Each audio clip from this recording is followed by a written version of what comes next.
मुंबईमध्ये आज मोदी आणि राज ठाकरेंची एकत्रित सभा होतीये। राज ठाकरे आणि मोदी पहिल्यांदाच एका स्टेजवरती येणार आहे। शिवाजी पार्कवरती महायुतीचं मोठं शक्ती प्रदर्शन आज पाहायला मिळेल। 5व्या टप्प्यासाठी राज्यामधल्या 13 मतदारसंघांमध्ये मतदान होत आहे आणि हा प्रचार आता शिगेला पोहोचलेला आहे। 20 मे रोजी मतदान पार पडणार आहे आणि त्याआधी आज प्रचाराचा धुरळा उडताना दिसतोय। त्यामुळे आता शेवटच्या टप्प्यासाठी महायुतीनं कंबर कसलेली आहे। त्याच महायुतीची सभा आज शिवाजी पार्कवरती होतीये।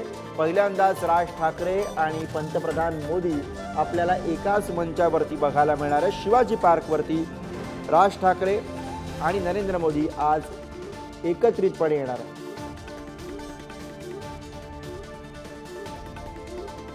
तर महायुतीच्या या सभेसाठी शिवाजी पार्क सज्ज आहे। ही लाईव्ह दृश्य आपण बघतोय शिवाजी पार्कवरची।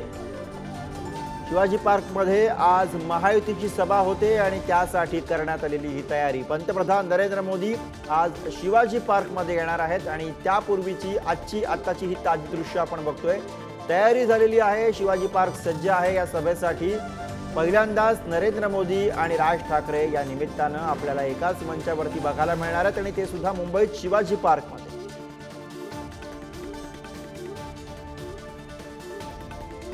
बॅनर्स लागलेले आहेत, महायुतीचे नेते, महायुतीचे उमेदवार आपल्याला या पोस्टर्सवरती बघायला मिळतात। टीजर सुद्धा आता रिलीज करण्यात आलेला आहे। राज ठाकरे आणि नरेंद्र मोदी यांची एकत्रित सभा संध्याकाळी 5 वाजताची वेळ या सभेसाठी निश्चित करण्यात आली आहे। दुसरीकडे बीकेसी मध्ये इंडिया आघाडीची सभा पार पडणार आहे आणि त्यासाठी केजरीवाल हे मुंबईमध्ये येत आहेत। तुरुंगामधून सुटल्यानंतर पहिल्यांदाच अरविंद केजरीवाल हे मुंबईमध्ये येत आहेत। त्यामुळे अर्थातच मुंबईमध्ये केजरीवाल नेमकं काय बोलणार इंडिया आघाडीच्या मंचावरनं हे सुद्धा बघायचं आहे। शरद पवार, उद्धव ठाकरे, मल्लिकार्जुन खरगे असे मोठे नेते इंडिया आघाडीचे मुंबईमध्ये।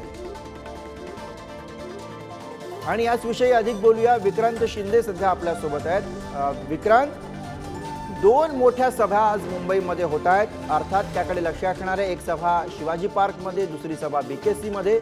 महायुतीच्या सभेबद्दल जर का बोलायचं झालं तर पहिल्यांदाच राज ठाकरे आणि नरेंद्र मोदी एकत्रित येणार आहेत। कशी एकूण तयारी दिसते?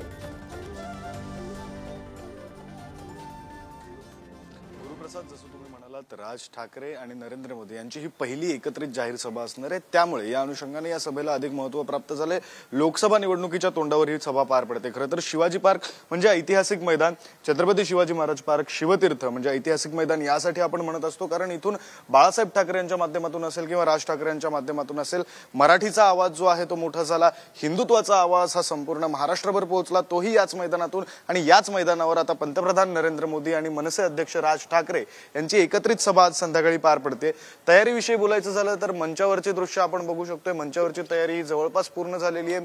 काही प्रमाणात खुर्च्या वगैरे लावण्याचं काम सुरू आहे, बाकी संपूर्ण तयारी ही झालेली आहे। या व्यतिरिक्त मंचाच्या समोर ज्या खुर्च्या वगैरे म्हणजे प्रेक्षकांसाठीची जी तयारी आहे ती पूर्ण करण्यात आलेली आहे। संपूर्ण भागामध्ये राजकीय पक्षांचे म्हणजे महायुतीमध्ये असलेल्या राजकीय पक्षांचे झेंडे जे आहेत ते लावण्यात आलेले आहेत। पंतप्रधान नरेंद्र मोदी यांचे मोठमोठाले कटआउट्स लावण्यात आलेले आहेत आणि त्याच आकाराचे बाळासाहेब ठाकरे यांचे सुद्धा कटआउट जे आहेत ते या शिवाजी पार्क मैदानावर लावण्यात आलेले आहेत। त्याच्यामुळे तयारी संपूर्ण झालेली आहे। आता या मेळाव्यामध्ये किंवा या सभेमध्ये, या जाहीर सभेमध्ये नेमकं राज ठाकरे असतील किंवा पंतप्रधान नरेंद्र मोदी असतील, नेमकी काय भूमिका मांडतायत हे पाहणं सुद्धा महत्त्वाचं असणार आहे। गुरुप्रसाद, बरोबर। अर्थात या आता सभेमध्ये नेत्यांच्या भूमिकेकडे, त्यांच्या मुद्द्यांकडे लक्ष ठेवावं लागणार आहे। धन्यवाद विक्रांत या सगळ्या सविस्तर माहितीसाठी।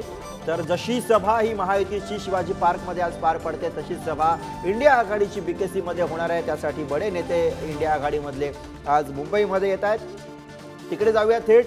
निखिल चव्हाण आपले प्रतिनिधी सोबत आहेत। निखिल, एकूणच बीकेसी मध्ये कशी तयारी दिसते?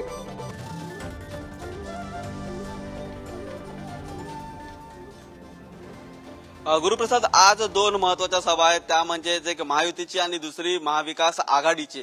महाविकास आघाडीची सभा आहे ती बीकेसी येथील फटाका मैदानात होते आणि आपण या ठिकाणी तयारी पाहू शकतो। प्रत्येक महाविकास आघाडीमध्ये असणाऱ्या घटक पक्षाचे या ठिकाणी झेंडे आहेत ते लावण्यात आलेले आहेत। या ठिकाणी आहेत, या मैदानामध्ये खुर्च्यांची आसन व्यवस्था करण्यात येते। त्यासोबतच रेड कार्पेट आहे ते या ठिकाणी तयार करण्यात आलेलं आहे। पाहू शकतो आपण या ठिकाणी जी संपूर्णपणे तयारी आहे ती अजून देखील सुरू आहे। आज दुपारपर्यंत हा जो स्टेज आहे तो संपूर्णपणे तयार होईल। या ठिकाणी स्टेजचं काम हे युद्ध पातळीवरती सुरू आहे।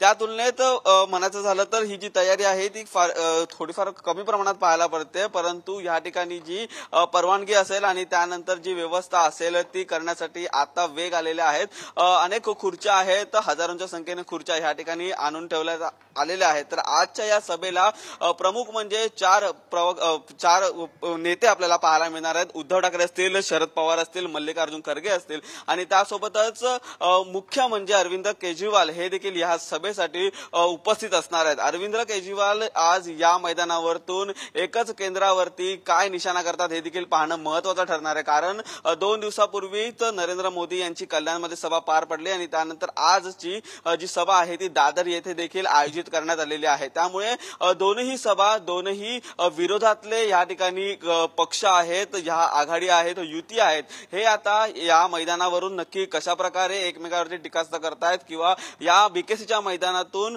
या मल्लिकार्जुन खरगे असतील, त्यासोबत अरविंद केजरीवाल असतील, त्यासोबत उद्धव ठाकरे यांचा आपण वारंवार पाहिलं तर एकच त्यांनी अनेक वेळा केंद्रावरती निशाणा केलेला आहे। त्यामध्ये मुंबईत आल्यानंतर मोदींवरती आता कशा प्रकारे निशाणा करतायत आणि त्यामध्येच मोदींची आज देखील सभा आहे। त्यामुळे महाविकास आघाडीचा एक काय ह्या सभेतून अजेंडा आहे तो या निवडणुकीच्या शेवटच्या प्रचार सभेमध्ये आपल्याला पाहायला मिळेल, हे देखील पाहणं महत्त्वाचं ठरणार आहे। परंतु या ठिकाणी होत असलेली ही सभा जंगी सभा होणार आहे असं देखील या ठिकाणी दिसून येते, कारण याच मैदानावरती एक मे रोजी वज्रमुठ सभा आहे ती पार पडलेली होती, तेव्हा देखील असंख्य लोक ह्या सभेसाठी उपस्थित होते। तर आज ह्या मैदानावरती किती गर्दी होते आणि या मैदानावरती संपूर्णपणे काय टीकास्त्र होत आहे, तर 6 उमेदवारांसाठी जो अजेंडा घेऊन महाविकास आघाडी चाललेली आहे त्याच्या माध्यमातून कशा प्रकारे मतदारांना आवाहन केलं जातं हे देखील पाहणं महत्त्वाचं ठरणार आहे। बरोबर आहे निखिल, तयारी जोरदार आहे दोन्हीकडे, त्यामुळे आता प्रतिसाद नेमका कसा मिळतो हे आता बघायचं। धन्यवाद या सगळ्या सविस्तर माहितीसाठी।